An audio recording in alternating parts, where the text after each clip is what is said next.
Bizim Xızıda bir nənəmiz var, ürəyimiz var, ürəyimiz nənəmiz Can. O anamdır.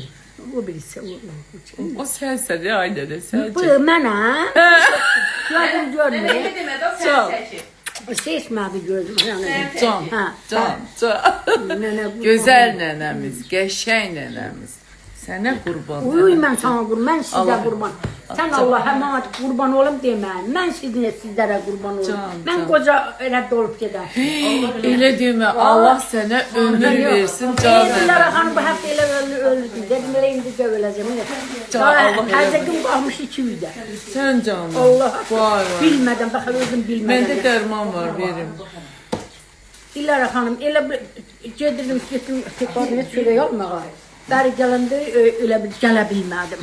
Ay, Demək can. təzyiqim qalxıb. Sən getmə heç yerə, otur evdə kef elə. Yaxşı, can. Olmur, yenə gəlsəm